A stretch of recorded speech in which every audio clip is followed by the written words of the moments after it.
Queridos irmãos, queridas irmãs, então esse vídeo é de número 153. Ainda vai longe hoje ainda. Vai.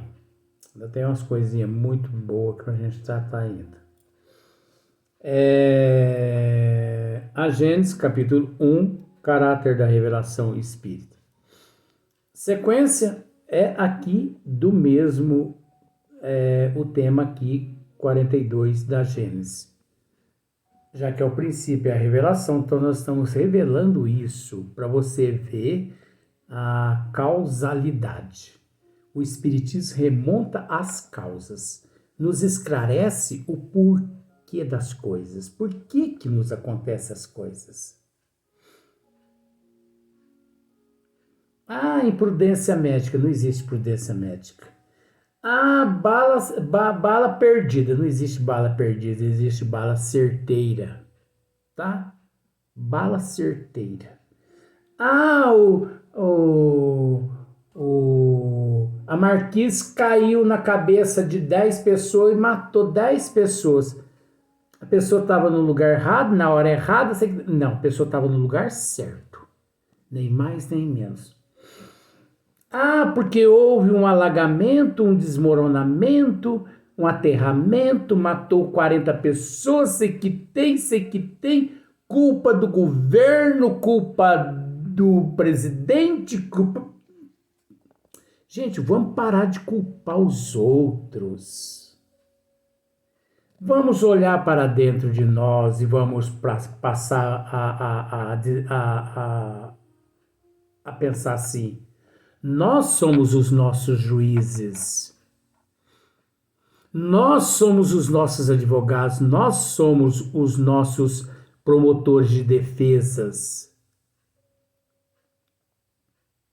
Nossos pais não foram os responsáveis pelo pecado de Adão e Eva. Nós não herdamos nada de ninguém. Deus não nos colocou ali naquelas situações de risco, de perigo, nas ribanceiras, e vindo a chuva desmoronou tudo. Não foi Deus que fez aquilo, não. Foi nós mesmos.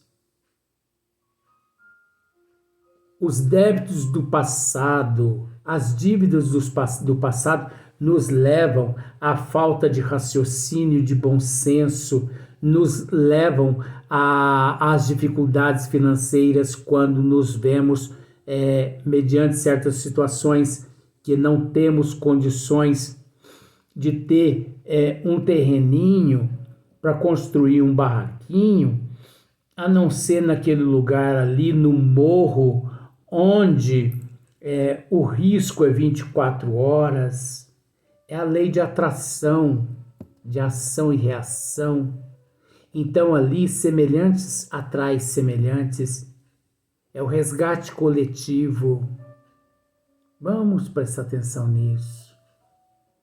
Nós não ofendemos Deus quando nós culpamos Deus, que Deus é culpado por aquelas desgraças coletivas. Nós não erramos perante a justiça divina quando nós julgamos o presidente, os presidentes, os governadores e tudo mais. Nós não cometemos erros, nós cometemos erros para conosco mesmo, para com a gente mesmo, pelo fato da ignorância. Mas os governadores, eles têm que enxergar tudo isso, eles têm que ver tudo isso. Nós não podemos esquecer, gente. O Espiritismo remonta às causas, gente. O Espiritismo é a única ciência que nos esclarece tudo isso. É a lei de causa, efeito, ação, reação. Gente, nós temos que aprender uma coisa.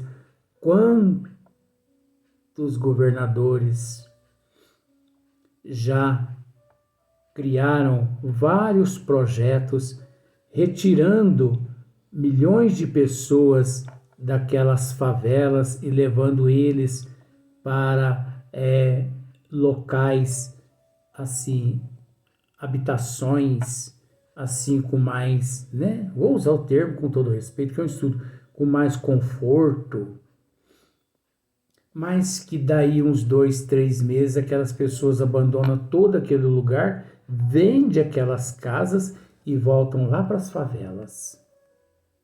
É o elo. É a necessidade de morar lá na favela, gente. Foram reis, rainhas, vaidosos, orgulhosos, egoístas. Você entendeu? Que não merecem sair destas favelas, dessas comunidades, eles não merecem sair dos morros pela mão dos outros. Eles devem sair dessas situações críticas por conta própria. E como por conta própria?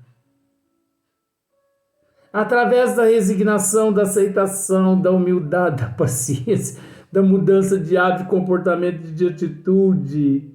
Resignam. É preciso se resignar. Quantos milhões de pessoas já deixaram os morros, as favelas e moram nos centros das cidades? Porque eles autos se evangelizaram e autos se evangelizando, eles reconquistam o direito de deixar aquele lugar, porque eles mesmos autos se purificaram, não tendo a necessidade mais de estar naquele meio como o diamante bruto. Você não o encontra numa profundidade antes que 9, 10 metros de profundidade. Mas por ele ser tão valioso, o garimpeiro vai atrás dele 10, 20, 30 metros se for preciso e o retira de lá no meio da lama e o lapida e o transformam na pedra mais preciosa que nós temos conhecimento. Então pare de julgar os governadores. Pare. Nós temos que fazer nossa parte, gente. Quantas pessoas no momento da seca, mesmo com o pedido dos governantes para regrar a água, eles lavam passeio, lavam rua, lavam carro. A sociedade tem que fazer a parte dela. Não é só um na presidência fazer por 8 bilhões de pessoas. Nós somos responsáveis pelo nosso espaço. Isso é lei de Deus. Isso não é lei do homem, gente. Por isso que a humanidade sofre. Porque em vez dele fazer a parte que lhe cabe, em vez dele reconhecer os desígnios de Deus, ele culpa Deus. Ele culpa a sorte que não existe. Ele culpa os governantes. Ele culpa um e culpa outro, culpa um e culpa outro. Mas ele não é capaz de parar e se culpar. Eu vou me culpar? 50 anos contribuindo com o Estado, pagando impostos. E você acha que você fez alguma coisa de gratificante? O imposto que nós pagamos ao governo é a devolução aos cofres públicos daquilo que nós lesou e roubou em vidas passadas, quando nós tivemos a oportunidade de estar no poder. Ah, gente, pelo amor de Deus. Seria tão mais fácil se as pessoas raciocinassem, você entendeu? Então, olha só para você ver como é que é as coisas. Vamos dar sequência, né? Porque tem muita coisa, né? Então, a coragem e a consolação que dá nas aflições, o Espiritismo, mediante inalterável confiança no futuro. Mediante inalterável confiança no futuro. Como não crer no futuro? Mediante toda a ciência. Pela ideia de ter cada um perto de si os seres a quem amou. Então, a doutrina dos espíritos, ela nos coloca junto àqueles os quais nós amamos, mas que retornaram à paz espiritual antes que nós. Mas não é porque retornaram à pátria antes que nós os perdemos para sempre. Não. Mediante as situações de todos, alguns dias depois eles se encontram no nosso meio, ou nós no meio deles. Você entendeu? E depois reencarna todo mundo novamente, uns na condições de neto, outros na condições de sobrinhos, bisnetos, tataranetos, e vai essa coisa errada toda, primos, tios, tias, e numa existência você é filho, na outra você é neto, na outra você é avô. Só o Espiritismo para esclarecer isso, gente. Antes era a morte. Agora,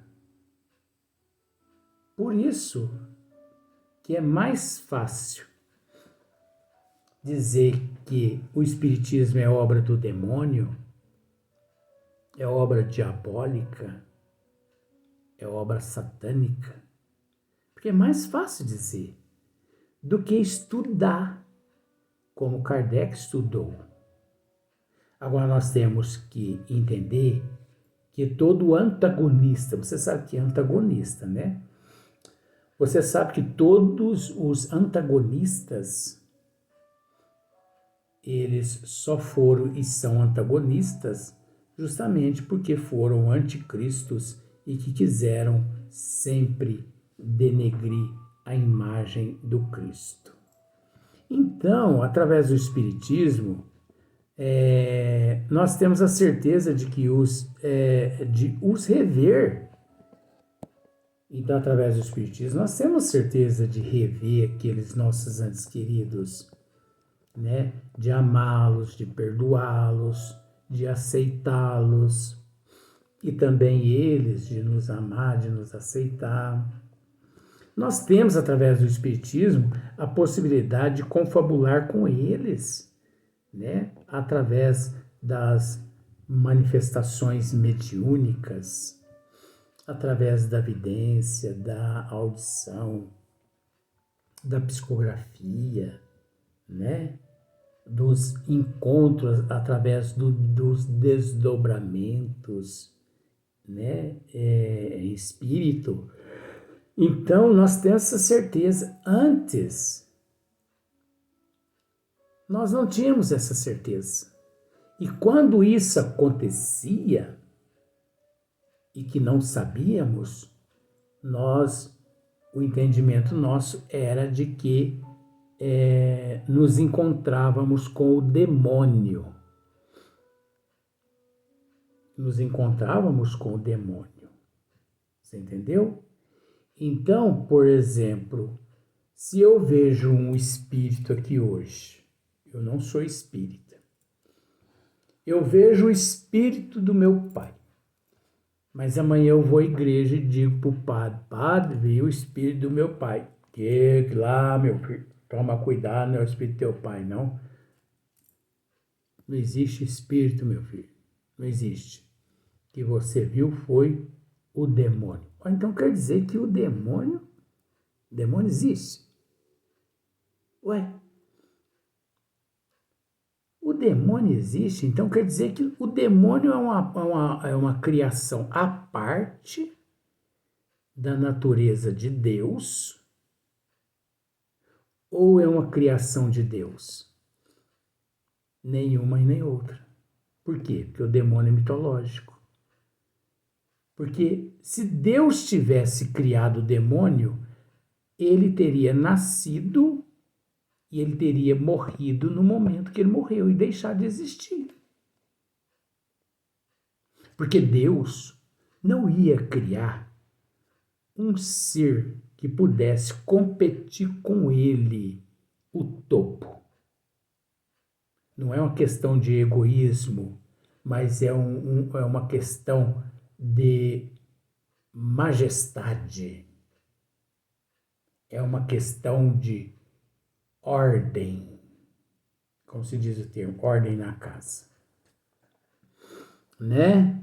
Enfim, pela certeza de que tudo quanto se fez, quanto se adquiriu em inteligência, sabedoria e moralidade, até a última hora da vida, nós sabemos tudo disso, não fica perdido, né? Tudo que aconteceu não fica perdido, fica tudo registrado. No entanto, nós não perdemos, o espírito não perde o conhecimento amealhado, que tudo aproveita ao adiantamento do espírito.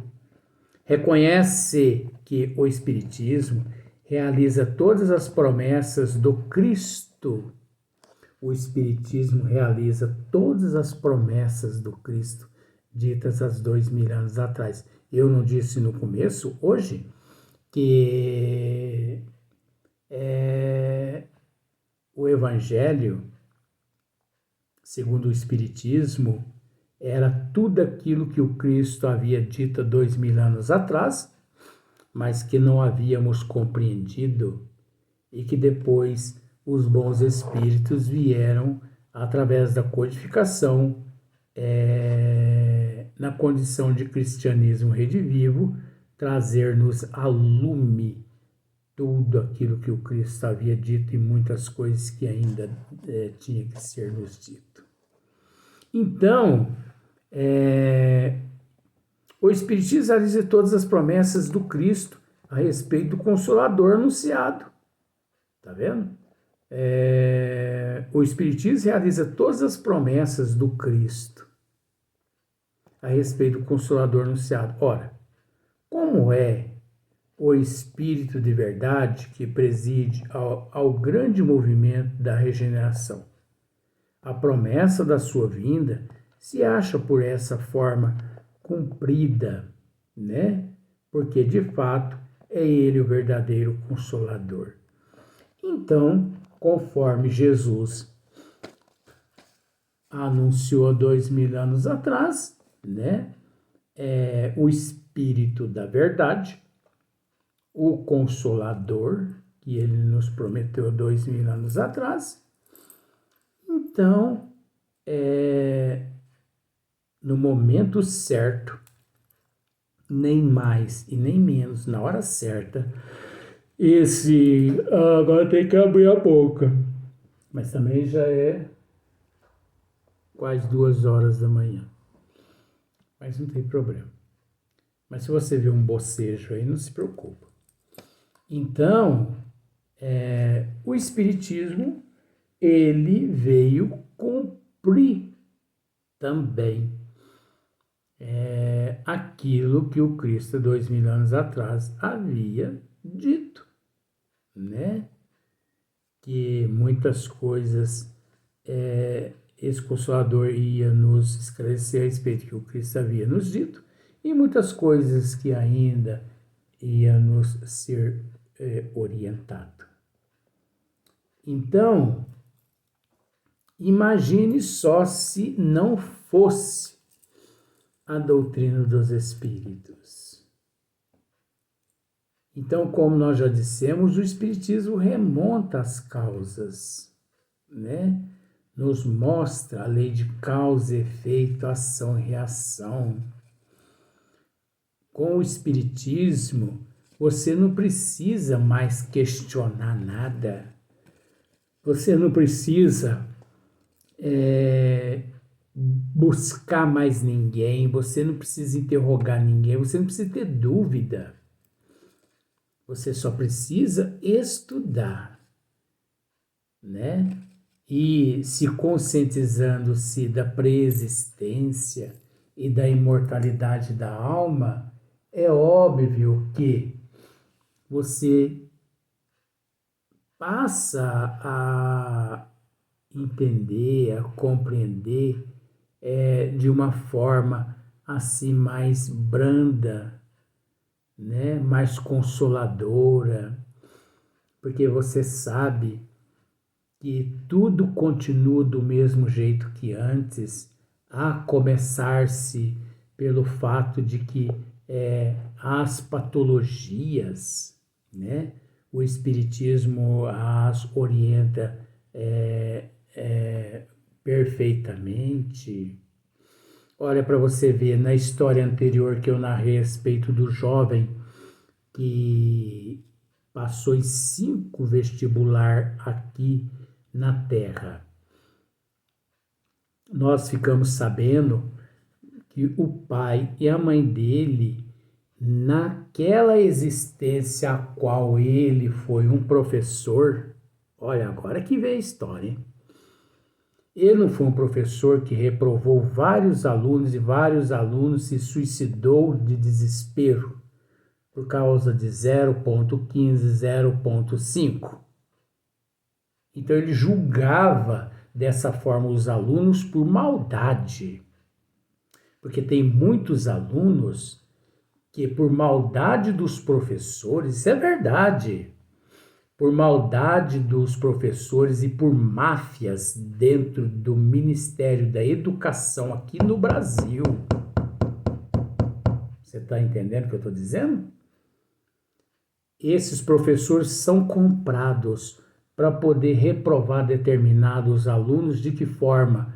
Tirando 1,15, 1,10 de certos alunos, necessitando depois dos pais entrar na justiça, gastar com advogado para poder ganhar a causa na justiça. E quanto dinheiro não vai embora? Máfia infiltrada dentro do Ministério da Educação. Isso sempre existiu no Brasil. Só não enxerga quem não quer. Por que que o pai e a mãe dele, desse rapaz que passou em 5 vestibular, eles morreram de infarto depois de alguns meses, depois de alguns anos que esse rapaz morreu? Porque na época, em vidas passadas, esse pai e essa mãe, eles foram reitores da faculdade onde esse filho atual agora era professor. Reitores e vice-reitor. Então, eles na condição de reitores, eles tinham conhecimento do que aquele professor fazia, reprovando os alunos por maldade. Ou você acha que os reitores, a diretoria de uma faculdade não sabe que o aluno está sendo reprovado por exclusiva maldade? Por isso, o elo entre esse jovem que passou 5 vestibular aqui na Terra, com esse casal que em vidas passadas nessa faculdade foram reitores, na faculdade onde ele era professor. E a dor foi tão grande nesta existência que mesmo eles tendo se preparado, eles não aguentaram ver o desencarne do filho. Por quê? Porque aqui na Terra, esse casal e esse filho, eles sempre foram amparados pela doutrina de Dante. Quando eles acreditavam serem criado a alma deles no momento ali do nascimento e que eles morriam no momento em que do acidente ou do infarto e nunca mais eles iam se ver.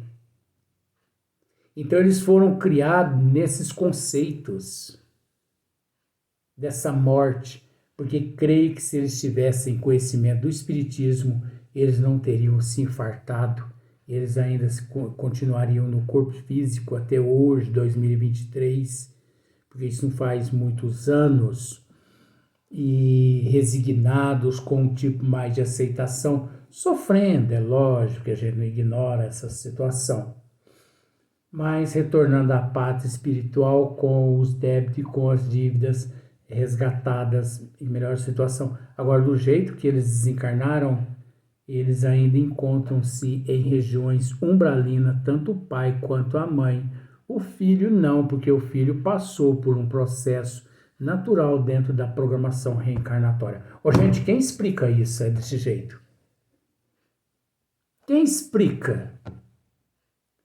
Você acha que Carl Gustavo Jung, esse perturbado aí, eu não gosto de Jung, eu não gosto de Jung, eu não gosto dos jungianos, mas eu respeito. Mas Jung seria capaz de responder isso aí? É para ser analisado, né, gente? Então agora vai ser questão de número 43, mas no próximo dia, porque olha só para você ver, só hoje, 2, 3, 4, 5, 6, 7. 7 vídeos, praticamente em mais uma página da Gênese. Agora, se for desse jeito, 7, 10, 7, 10, 8, 10, nós estamos no fim da picada. Eu não desencarno nunca mais.